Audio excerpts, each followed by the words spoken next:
Good morning, YouTuber subscribers and friends, and it's Grant coming at you from Miamisburg. It's a suburb of Dayton, Ohio. I'm on my way south to Lexington, Kentucky for a car auto auction that I work at, and there's 3 different day labor offices there, so anytime you have competition with anything, they have better prices. So in terms of better wages for work, if you have the choice between different day labor offices to go to for the wage.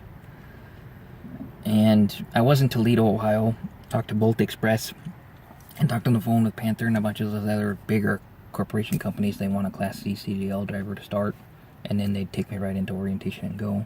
There are other options where you don't need to have a CDL to go driving, but the 2 fleet owners that I saw anyway on Expeditors Online, after looking around, they have kind of, I don't know, what I would consider shoddy equipment. I'd prefer to drive for a driver or for a fleet owner that has, new to 5 years old equipment because of the amount of mileage that they get each year out on the road.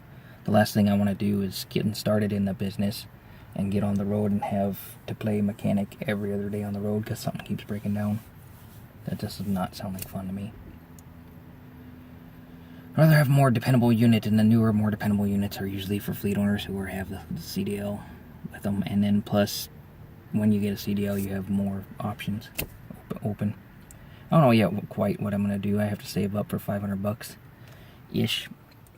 Again, to go into expediting, and yes, before you all yell at me, I know I had that kind of money coming from my last paycheck in Miles City before I went down to Florida and did stuff before coming up here to try to go into expediting, but at the same time, I could, just like anybody else out there, I could die today, tomorrow, 20 years from now. Nobody knows when they're into their life, when it's it.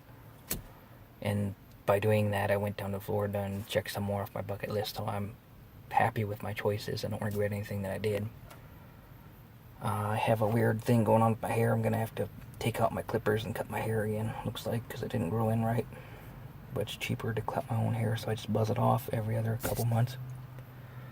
I want to talk about storage for a second. I'm only living in this car, which is, 8 foot wide one way, 8 foot long and 5 foot wide.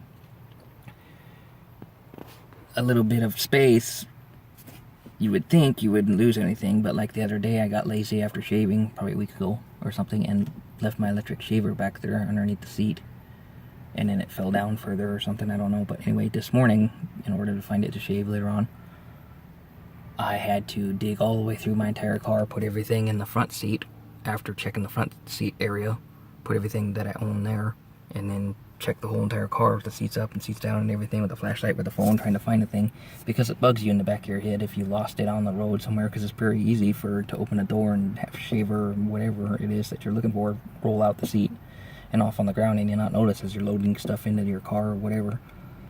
And it's not a huge deal. I could afford a shaver or whatever, but it's just the idea of, wondering for sure where it went, if it's still in the car or out there on the gravel someplace, or if you lost it or what. It just bugs you. So in order to get that off of my mind, I had to go through my car and find it. This small of a space, it is paramount that you put everything that you need, especially on a daily basis, in the exact same place every day so you can find it.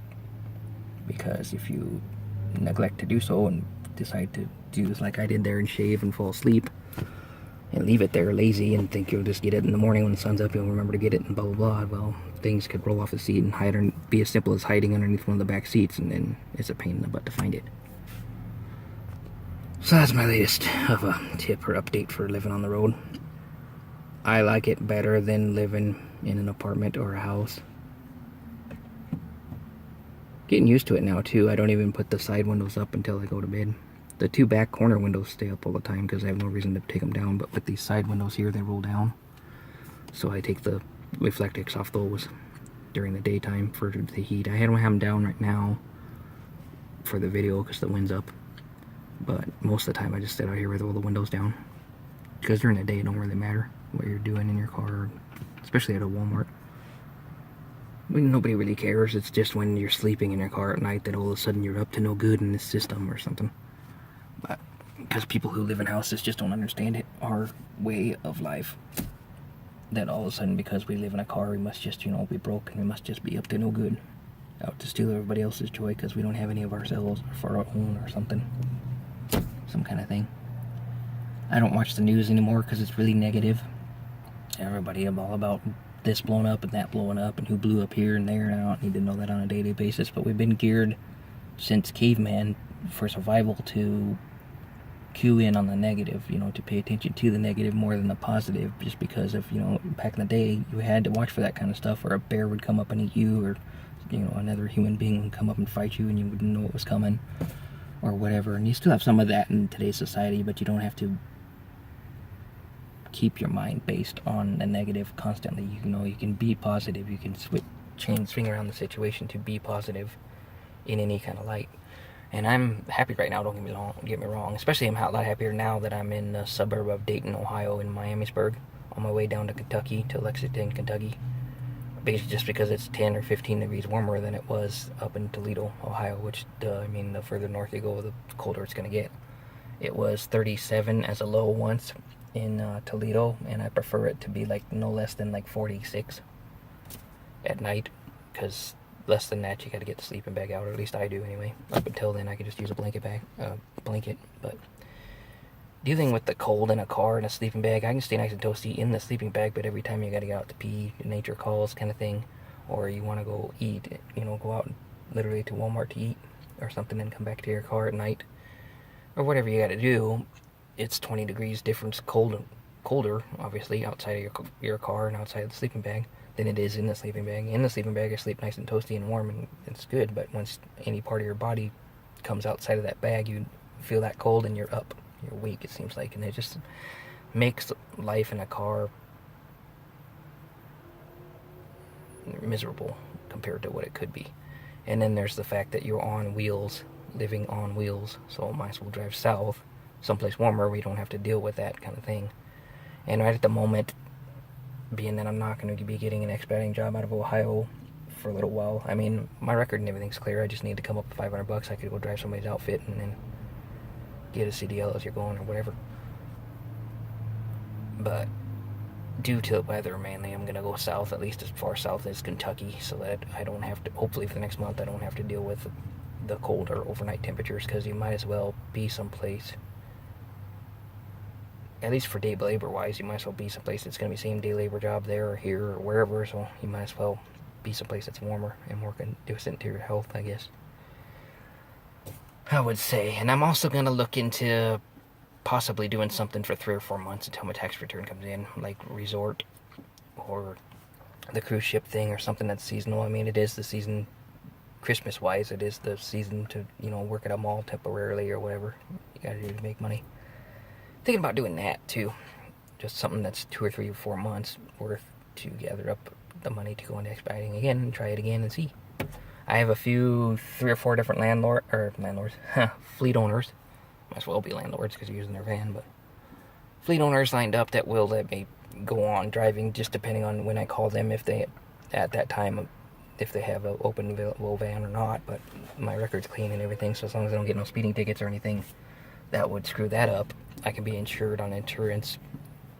And then depending on the fleet owner that you go with, the mom and pop company or the bigger company, I'd like to try for one of the bigger companies like Panther, or the carriers like Panther or Bolt Express or Allstate Express, or something that has a reliable load base for freight on their boards, so that you're always busy. That's the whole idea. I don't want to be waiting around as much.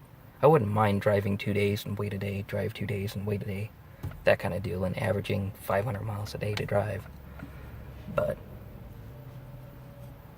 not so sure I'd want to go with a mom and pop style smaller outfit. It might be nice to start that way, but I wouldn't much rather just go with a bigger company, go to their 2 or 3 day orientation, like other people I see doing, and drive a van for whatever fleet owner they set you up with. To me, it would make more sense, and you would be more active, and it'd make more money, I would think. But then the other thing is, it's during the holidays, and so it's the slowest part of the year for expediting between what's coming up, Thanksgiving and Christmas. Anyway, so I may not want to get into it yet. Anyway, here's a interesting vehicle. You could stealth camp in that thing.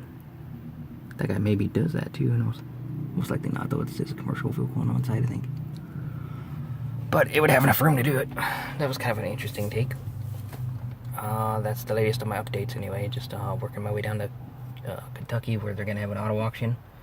Work at that for, I don't know how long that goes. And then there's 3 different day labor offices to work out of there. And it's warmer. That's the main reason I'm going to go there. I'm going to try not to go any further south than that, because I don't want to go from warm to sweating hot, obviously. I mean, that can make life miserable too, so where it's too hot to even sleep.